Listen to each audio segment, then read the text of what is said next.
I'm just looking at true freshman quarterbacks and what they've done. I went back to 2016.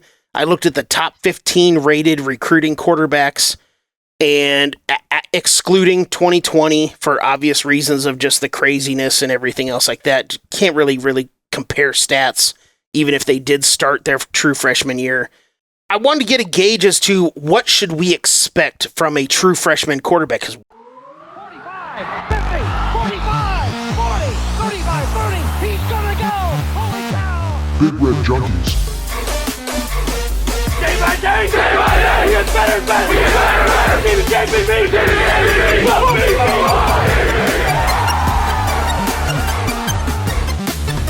Oh man, woman and child, he just turned this stadium inside out!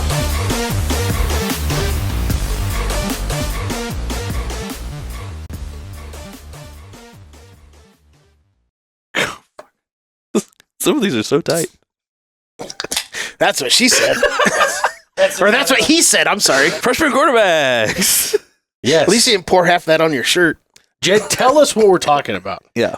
So, obviously, Dylan Raiola. It's all the craze. Yeah. I don't know if you've ever heard of him, but Jed committed to him being the quarterback in the last show. yeah, If sure. you I haven't did. heard it, go back and watch I mean, it. I did say he will be the quarterback. Common knowledge, but I kind of just wanted to go back to just see what in the at least somewhat recent history of true freshman quarterbacks and what they've done in their true freshman year. I know that we've had a handful of redshirt freshman quarterbacks do some things like Baker Mayfield and Jameis Winston and Johnny Manziel. They've all done really good things in their freshman seasons, but they were redshirt freshmen. So I'm just looking at true freshman quarterbacks and what they've done. I went back to 2016.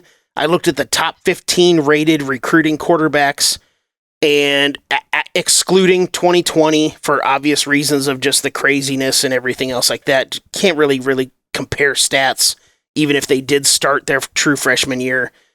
And just kind of, I wanted to get a gauge as to what should we expect from a true freshman quarterback, because we have not seen that. I mean, I know Adrian Martinez started as a true freshman, so obviously we've seen that. Not on a consistent level. Yeah. And we don't really see that, especially since 2020. One of the things that I know I sent you guys the list that I have. Since 2020, I don't know if it's because of the COVID seniors and everybody having 27 years of eligibility or anything else like that, but 2021, 2022, and 2023, the amount of starts, I think the most starts on here is 7 games. I think it was in 2021, Caleb Williams started 7 games. That's the most starts for a true freshman quarterback in the last 3 seasons. Well, I mean, think about how the transfer portal's affected that too. Good teams that would normally be bringing in those top-tier quarterbacks. They can now be looking at them saying, hey, look, I understand that you think you're ready to play. We want you to come in and sit behind this transfer that we're going to bring in, who's a senior, and he's going to be gone next year for sure, but you're only going to have to sit for 1 year. We got that guaranteed. We'll throw you out there. I think that's kind of the major change you see that, because as you get back here, I mean, especially like looking at 2019, there was a handful of dudes with double-digit starts. 19 and 18. I think the transfer portal by itself, that pretty much sums it up for me. I don't know what else it would be. Yeah, it's not like there agree. was a lot better crop of freshmen back then than there is now. Yeah, 2019, you had Jaden Daniels, Bo Nix, Sam Howell, Max Dugan, and Ryan Helinski at South Carolina all start double-digit games. And then 2018, you had Trevor Lawrence and JT Daniels at USC. So those 2 years specifically, there was a shit ton of starts for true freshman quarterbacks. And Justin Fields, too, yeah. Yeah. Well, Justin Fields didn't play much because he was at Georgia, but then he transferred to Ohio State. Oh, he didn't really play that year. But as far as quarterbacks in that class, it just the way that they've been able to play, like for instance, last year, just of the top 15 quarterbacks, there was only 11 starts of all of the true freshman quarterbacks, and 5 of them was by Dante Moore at UCLA. So Raiola's kind of going to be in a class of his own when it comes to what he's going to be looking at this year, provided he wins the starting job. Yeah, and like Dante Moore, he started the first 5 games of the season. He went 3-2. He played in 9 games, and he ended up with 11 touchdowns, 9 interceptions, and 1,600 passing yards. Did he start the season He starting? started the season, yes. So what happened? Like, why did he not start after the fifth game? He just wasn't Wasn't playing. good? Wasn't ready? No. I think the closest comparison we can really see, as long as he gets the starting job, is Caleb Williams. Yeah. Caleb Williams started 7 games that year. He played in 11. He has the most stats of anybody over since COVID. Yeah. So, And if you think about it, that season, that freshman season for Caleb Williams, really kicked his campaign for his Heisman year in 22 off, and also started the uproar of he's the next superstar NFL guy. And that happened in the Texas game when he came in like the halfway through the third quarter-ish or whatever that was, and he kind of took over that Lit game. it up. Yeah. For Oklahoma. Yeah, and then he basically started the rest of the season. He had a 5-2 record in his starts, and he had a 21-4 touchdown to interception. So you have almost 2,000 yards. That's pretty good. Yeah, I mean, granted, he played in 11 games, but still, obviously, a lot of that was garbage time stuff. And he's also a much different quarterback. One of the things that I tried to do is I tried to go through some of these quarterbacks and try to match, like, who is Dylan Raiola? Because obviously Caleb Williams is going to be able to run the ball. He's a more mobile quarterback than what Dylan Raiola is trying to be. So I kind of went back to 2019, and you have guys like Spencer Rattler, who did not play his true freshman year, but Jaden Daniels, Bo Nix, Sam Howell, Max Duggan, Ryan Helinski at South Carolina, Graham Mertz, Talia Tungavailoa, who went to Alabama, transferred to Maryland. I'm just trying to name off guys for people to know who are in this class. Cade McNamara, who was the 15th quarterback, who's now at Iowa, was at Michigan. Hank Brockmeyer, who we played against last year for Louisiana Tech, he was at Boise State at the time. I kind of more put a Dylan Raiola as like a Sam Howell for North Carolina. I think that the offenses are drastically different. Obviously, North Carolina's offense is going to be much more high profile. I think we're going to want to run the ball much more than a North Carolina offense did. But at the same time, in 2018, North Carolina had 2,000-yard rushers. Yeah. Well, I mean, granted, one guy had 930-something, but still, 2,000-yard rushers. And Sam Howell was able to start 13 games. He went 7-6. He had 3,600 passing yards, 38 touchdowns, and 7 interceptions. I mean, shit, you slap those stats on Dylan Raiola for this year, everybody's going to look at that as a success. Yeah. And now the difference is, as far as teams go, North Carolina's defense was absolute trash. Like, fucking terrible. Sure. They were bottom 4th of the ACC all the way around, whether it was rushing, passing, scoring, total, whatever else like that. Obviously, our defense is going to be drastically better. But, you can have some of these other guys, but some of these other guys like a Jaden Daniels, Bo Nix, who started 13 or 12 games and went 9-4 or 8-4. But some of those guys are more running quarterbacks, or at least more mobile than what Dylan Raiola is going to be. And I mean, they had a 16-6 touchdown interception, 17-2 for Jaden Daniels, 2,500 yards or 2,900 yards. I'd be passing. interested to see what, like, just using Sam Howell as a good comparison, because I do think that that's a good comparison, even though I think Sam Howell's a little bit more mobile than maybe what Raiola's going to show. Yeah. I think that if you're using him as a comparison, also I would kind of want to see what does their wide receiver room look like, because that's the one thing, wide receiver room / offensive line, because that's the other thing that I think that Raiola's coming into as a true freshman, a pretty cushy situation when it comes to expectations from last year's play at quarterback are super, super low. Mm-hmm. You elevate over that, you're already winning the fan base over. But B, you've got we've already talked about this several times, an extremely experienced offensive line, especially at center. You've got a personal homeland, because they're both from the island, connection to Hawaii between him and the center. So on top of that, you've got that stuff there. But you also then have the excellent talent on top of the 2 upperclassmen that we brought in at wide receiver. That wide receivers room and tight ends room is deep, and they look good. And there's a lot of explosive ability in those rooms. So I feel like it's not all on his shoulders. Absolutely not. So I will tell you this, just for Sam Howell, in his freshman year at North Carolina, he had 2 wide receivers that ended up over 1,000 yards receiving. Both of them ended up getting drafted. One was in the 3rd round, one was in the 6th round. Damn. Nice. One is still in the NFL with the Commanders. Not that anybody, I mean, he's not really doing anything with the Commanders, but neither is anybody else. The other one is now in the Canadian Football League, but still he's playing professional football. So he had 2 drafted wide receivers on his roster. So just as far as compare, whether it's 2 drafted wide receivers, he also had 2 drafted running backs. Again, 2,000 yards running backs. They're in the NFL. One of them got drafted by the Broncos, and I forget where the other one went. Maybe Carolina, but I'm not 100% sure. So he had talent around him. Sure. I mean, I don't know. I know potential talent that Nebraska has around him, but I don't know. We won't know we that won't for a know little until while. the games get here what Banks and Nair actually look like. Yeah. But hell, I loved what I saw at a Nair on Saturday.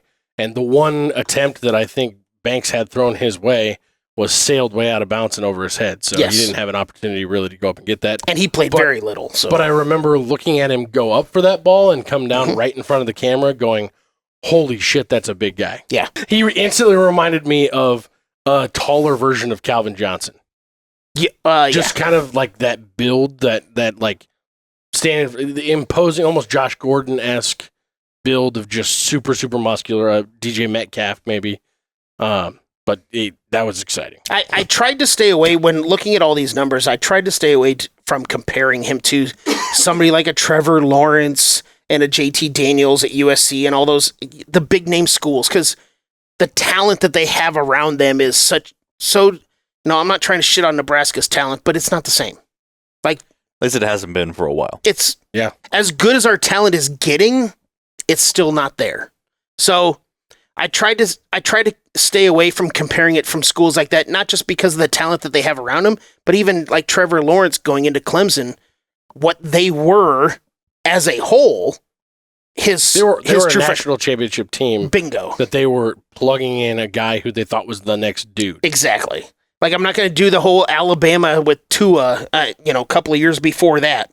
And things like, I'm not going to, it's not a fair comparison. Jake Fromm in 2017, his freshman year, he's going to Georgia. Like, I know Georgia in 2017. Georgia wasn't Georgia yet.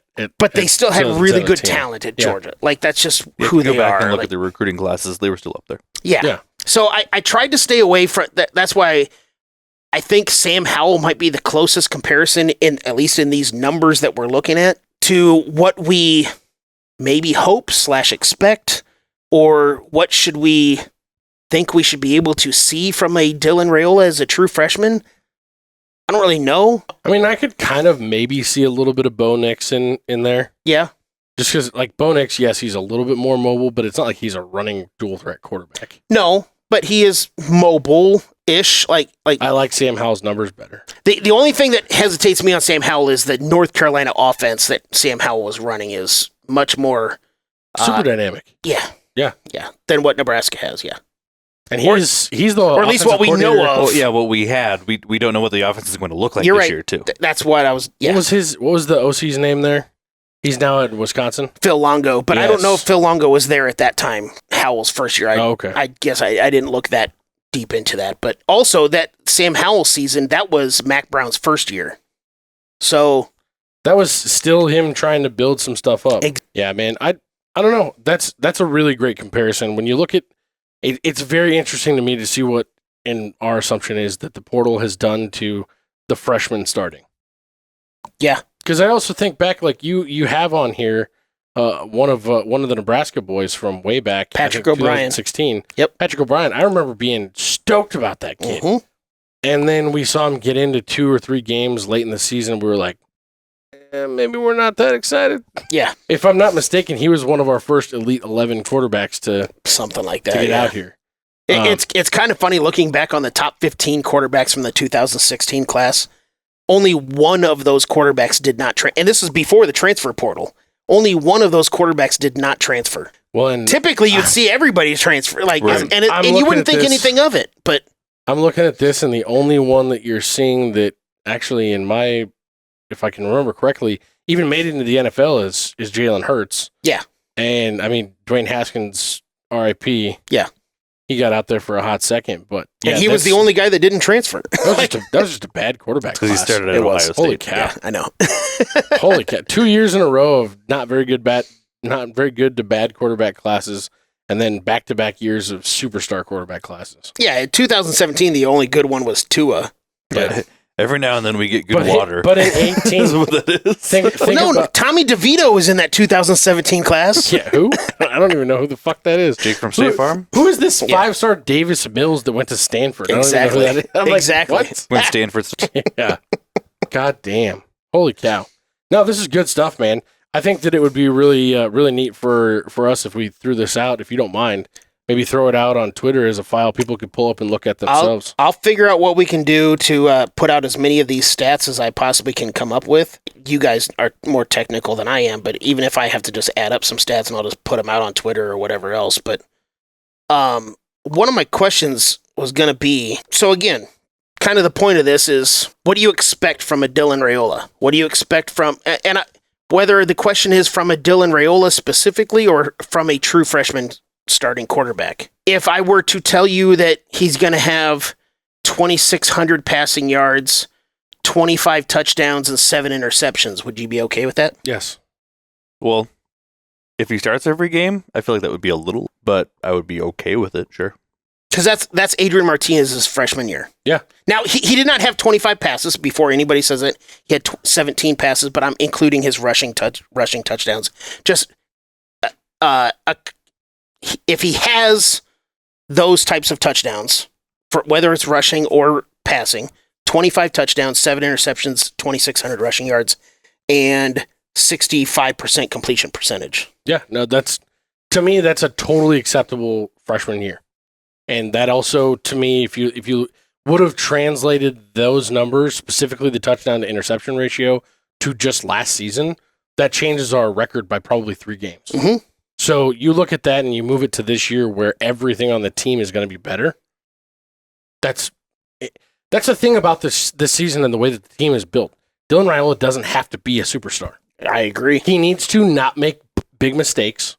He needs to hold on to the ball, and he needs to score some. We don't have to have an electric offense. We have a great defense. Because of the defense, yes. Yeah. Be better It'd than be Trent pretty neat if we did. Bare And minimum. be way less of a douchebag. Well, again, bare minimum, beat Trent Dilfer. Yeah. That's a good example. Just For you kids out there, go look up Baltimore in the early 2000s. second best defense in the history of the NFL. Yeah. Okay, look it up for their defense. And Trent Dilfer's bald ass head. What What were you going to say? Yeah. Sorry, I lost our Q-tip. Jesus. No. Yes, if we need to be okay with it, sure. But I don't expect that out of him. I think our offense is going to be That's part of the question. much What do you better. expect out of him? When's the last time we had a 3,000 plus? I was going to say, quarterback, I would yards quarterback expect in a Well, year? I did. 3,000 Casey yards Thompson plus. did that? Was it 3,200? No, Casey Thompson had 2,400. Okay. What was Tommy Armstrong probably? I have the numbers. We only had 4 quarterbacks go over 3,000 yards. if you look at somebody like a Trevor Lawrence, who, yes, he runs the ball a lot better, but he still had almost 3,300 passing yards his freshman year, I could see something like that out of Dylan Raiola. So we've had 4 quarterbacks throw for over 4,000 yards in a season. Joe Gans, Zach Taylor, Tanner Lee, and Tommy Armstrong. Tommy Armstrong was just barely over 3,000. Joe Gans was at 35.6. And a lot of this, like we said earlier, depends on the style of offense that we intend to see. Obviously, if we still run the ball 40 times a game, we're not going to get there. Well, and that's one of the things, like Rhule said after the spring game. We didn't run the ball as much because we know that we can run the ball. I know that we can run the ball. So we wanted to throw the ball around just to make sure that we knew how to do it. How much are they going to run and how much do they actually know? I don't fucking know. Like, we'll find out, but... Here's my thing. Go ahead. I was going to say it this way. I'm going to judge his stats much less than I'm going to judge how he manages game, how he protects the ball, fair. And how, when he hits bigger moments this season, if he handles them how we want him to. That's going to be a huge thing. And I think really just looking at all-time stat leaders in Nebraska, If you go throw him out there and he is Sam Which also Howell, isn't entirely fair because No, the I way get the that. offense, yeah, I get that. but yes. But if you throw him out there and he is Sam Howell, like you brought up in the stats earlier in the show, he's the all-time passing leader in a single season at Nebraska as a true freshman. Yeah. Am I going to be happy with that? Fuck yes, I am. I'm going to be a massive wood rocking this table. Like, that's what's going to happen. We'll have to buy a third table. But if he goes out and he's Casey Thompson from 2 years ago, I'm going to be happy with that too. And you know what? Casey Thompson Which wasn't even 2,500 yards. No, but and I think he threw 11 or 12 interceptions. And so, when you really look at it, exactly to Matt's point, I just want to see him not fuck up enough to damage the game. That's all. Like, if you just took the quarterback's mess ups out of the games last year, we win a couple more of those games. I'm not even talking about eliminating the mess ups. I'm talking about just simply being a better manager and a better caretaker of the football. by the way, Casey Thompson was 17 and 10. 17 and 10. I knew it was I'm double digits interceptions. Just want to throw it out there. You get 17 and 10 out of Raiola. That's still okay. I mean, he threw 11 total interceptions in all 4 years of college or high school football. But to be clear, you're talking bare minimums. Yeah. Not what you Yeah. expect out of him. No, What do you expect out of him? honestly, what I expect is somewhere around the 2,600 to 3,000 mark. I expect probably about 25 to 30 touchdowns and 7 to 10 interceptions. Barring no injuries, you guys expect 12 games started? Yes. Well, yeah. If he No doesn't, injuries, he starts. yeah, he starts 13 every game. games. Yeah. I just wanted Jed to say it one more time. Well, He didn't say he wouldn't start. He said he wouldn't pick him as the starter I just over I would be Harvard. okay with either one, but yeah. Yeah. So another one that I started looking into is when I started to see that there were 4 guys to only throw for 3,000 yards. And again, going over the Sam Howell comparison specifically with his freshman season at North Carolina. Again, I'm bringing up Sam Howell. I'm not talking about his entire career at North Carolina, which was really good. I'm just talking true freshman season at North Carolina. Not just the fact that he was 3,600 passing yards, but he was also 38 and 7 for touchdown and interceptions. You kind of had already said it. What are you looking at for touchdown interception? Like 28 and 7, or I think you said 7 at least for interceptions. I said 25 to 30 with 7 to 10 interceptions. Yeah, I think That seems reasonable a to 3 to me. 1 ratio sounds great. Yeah, it seems reasonable to me. And I think as long as you can get over that 20 mark on the touchdown column, the rest of it's going to kind of take care of itself because you're simply putting more points on the board than what we had last year. So just for shits and giggles, talking about record-wise and stuff like that, not record as far as wins and loss record, but Shits, that's a sensitive subject. Win-loss record. yeah, no, not win-loss record. I'm talking like leaderboard in the history of Husker football. So again, Adrian Martinez has the most passing yards for a true freshman quarterback at 2,617 yards. You think Raiola goes over that? Over or under that? I mean, I feel like that number is that's a really good over-under number to set, and I would have to throw it just slightly over. okay. I would go with the over, yeah. Like Especially if I'm assuming he's going to start 12 games. if yeah. I was putting odds on the over-under here, I'm taking like your over is like minus 110, your under is like minus or plus 220, plus 120. Like you're not getting good odds one way or the other. I think that's a great line. Yeah, assuming he starts 12 games, over easy. Total touchdowns, and again, we're not expecting him to really run for very many touchdowns, but total touchdowns accounted for passing and rushing, what would you put him at? Like I said, I think that 25 to 30 Because maybe he range, runs in like a 1 yard, like the quarterback 25 to sneak 30 type range, stuff. I'd probably have to go like I would probably set the over-under at like 26. Because I also saw that Nebraska only has 4 quarterbacks that have gone over 30 combined touchdowns in a season. Yeah. Which, I believe that. I mean, again, because of the offense that Nebraska ran for an entire lifetime and many lifetimes, it kind of makes sense.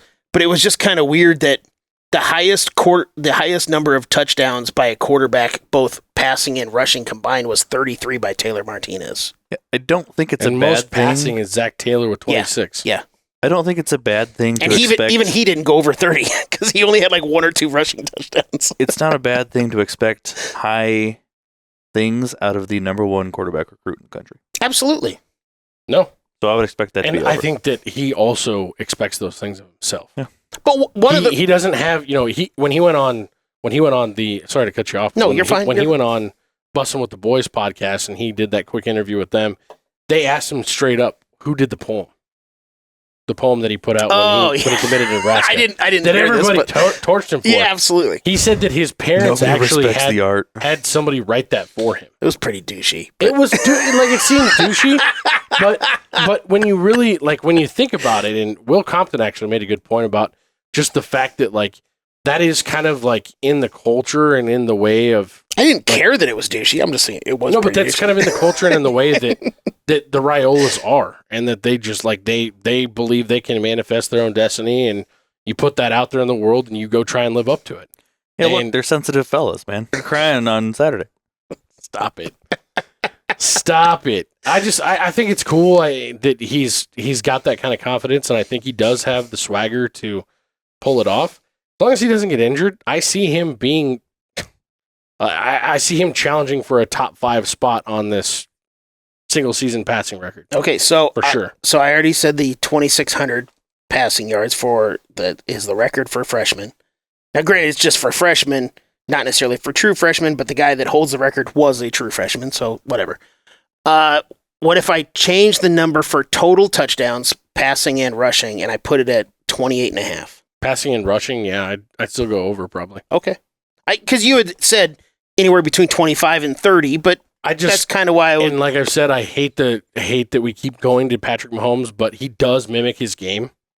And Patrick Mahomes scampers for a touchdown, it seems like at least every other week all season long. If your passing attack is good enough, there will be warning That's lanes what I there. mean. I could see him putting in 5 this year. I would go over 2, just because I expect that he is going to do great things. Okay. I mean, one of the reasons why, where are you? You answer. 28.5, I think, is a very good number. Not just You said it. I was just going to say, I wonder why you picked it, not just because I came up with it, but God, I said these numbers right. It's a really fantastic number, right, guys? I think it's right at the number. I would honestly, because of the hype coming off of the spring game, if you ask me in 3 weeks, my answer might change, but I'll say over. But one of the reasons Jesse why a little chubby over there. Yeah. I like the confidence. Again, ask me in 3 weeks, I might come down from a little bit of the excitement of what we saw, and I might be like, let's break this down a little bit more. But one of the reasons why I think we kind of want to do this show is again, especially since COVID, we haven't seen true freshman quarterbacks come out and not just play right away, but shine right away. Yeah. And at least myself, I'm going to speak for myself, I am not trying to dampen and put a wet blanket on anybody's excitement and Dylan Raiola's the next GOAT and all this other stuff. I'm not trying to do that. I'm just trying to give expectations or at least make expectations reality, and which I know is really hard for fans to do. Well, but I think to your point, This is a difference in reality between where Nebraska is as a program and where most schools that can land a 5-star quarterback are. Most schools that can land a 5-star quarterback. I tried to keep that away from teams like Clemson, Alabama, Georgia, stuff like that. But when you look at most schools that can land that 5-star quarterback, they have the ability to say to that quarterback, we don't need you right now. We don't need you to play this game. Yes. Which maybe that factored into why Raiola flipped to Nebraska. Because guess what? Nebraska needs you. Did we probably have, whatever the fuck his name is that's now in Syracuse, ready to commit? Kyle McCord. Kyle McCord. Did we probably have a good transfer in senior quarterback that was going to be a good game manager and could throw it for 3,000 yards next year? Yeah, we probably could have gotten that. But the reality of where our program is we had the ability to offer to Dylan, hey, you're going to get a real shot at starting here that you're not going to get at most of these other programs because of the transfer portal and because they don't need you to. Well, and I mean, hell, last year we had everybody thinking the guy, the next everything, Arch Manning. Yeah. And he went to Texas, pretty much knowing that he's not going to be the starter because Quinn Ewers was there. And being okay with that. And being okay with it, exactly. And being okay staying there and doing it for a second year. And he only played in 2 games, and he did not start one of them. So, and he's the next, he's not just the next guy, he's the next legend of all of football because of his last name, and he's okay with it. Yeah. There's a difference in the way that they got brought up. There's a difference in the way that they're going to expect to be treated.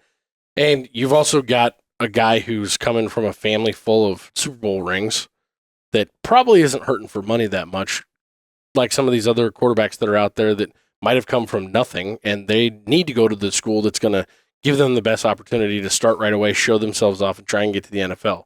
NIL's changed that a little bit. It can allow somebody to be a little bit more patient. When Arch Manning's making 3 times what the starting quarterback for his first 2 years at Texas is making, and everything is all about Arch Manning. You saw it at the bowl game in the playoff. The quarterback leading a team in the playoff has 3 reporters standing at his media desk, and Arch Manning's in the foreground talking about who knows what, because he's not playing the game. And there's 15 media people back there just trying to get a minute with him. Those things don't make sense to me, but we live in a very different era now, and I think you guys take a look at the stats for yourself. You can see the difference between basically the line drawn in the sand of COVID changing the transfer portal and NIL to prior to that, you saw a lot more opportunity. Yeah. I mean, hell, you look at the 2022 class, 4 of the top 5 quarterbacks, Drew Aller, Cade Klubnik, who went to Clemson. Drew Aller went to Penn State. Ty Simpson went to Alabama. Devin Brown went to Ohio State. You're talking Drew Aller went to Penn State. Sean Clifford was the incumbent starting quarterback. He did not start a game. He played in 10 games, but he did not start. Cade Klubnik was coming back when DJ Uiagalelei had a decent season with Clemson and was coming back as the incumbent starter. Ty Simpson came into Alabama when Bryce Young was there. And Devin Brown came in when Justin Fields was there. These are guys that are supposed to be the next guys, and they came in knowing that they weren't necessarily going to be the guy from the very beginning, and they were okay with it. And the only guy that started a game was Cade Klubnik. He started one game, and that happened to be the bowl game when DJ already said he's transferring out. So it's a different scenario with Dylan Raiola right here where he has to start. Seeing, though, that prior to this change in the way the transfer portal and NIL are affecting things, seeing the numbers, like I really was thinking coming into this before I started diving into the numbers that you put together, I was really like, oh man, this is going to look kind of bad. This is going to paint a doom and gloom picture for Raiola because nobody starts anymore. Nobody starts those. And I didn't realize, looking back, you can look and see some of these dudes, like Bo Nix is a true 4-year starter in college football. Like a 12-year starter. Yeah, something like that. He's basically 57 years old going into Denver. I think he started like 62 games or something like that in college. He's still Jake Fromm's grandson. Stop it. You should have seen Vegas's face when they picked him. Oh my! We were talking about Bo Nix being the bust of the draft as a quarterback. He should not go in the first round. And then he sits back and his Denver Broncos pick him, and it's like, oh my God! And then Sean Payton comes on the Pat McAfee broadcast and just gushes over how good Bo Nix is and how everybody else is so stupid because they didn't take him earlier. It's like, so really? I have 3 cousins that live in Colorado. They've lived there their entire lives. They're diehard Bronco fans. Adam, Aaron, and Brady. And 2 of them posted on Facebook after Bo Nix got picked, and they were just like, this is the best pick ever. We're ready and all that stuff. And to all 3 of you guys, I did not comment on your thing because I wanted you to have your moment. That's a bad pick. I'm sorry, but you guys are so fucked. Jesus Christ. You look at it and you go, Sean Payton listed off all the stats that he was number 1 in, completion percentage, touchdowns, all those things. Yeah, and it's passes less than 5 yards. Cool. Vegas goes, yeah, you know who else was number 1 in all those things the year that he was drafted number 1 in the first round? Fucking Fat Jones. He just got sold for a 5th round pick to Jacksonville. Get out of here. I mean, nobody ultimately knows. This is just opinions and all that stuff. Who knows? Oh, yeah. No, we're professionals. Hey, but I'll take Bo Nix's freshman season. I'll take that. Dylan Raiola, 2,500 yards. Going back to Dylan Raiola and his freshman, I would take Bo Nix in a heartbeat. Yes. So, like, subscribe, share, follow. We'll see you next time. And this may be the most unbelievable night in Cornhusker football history.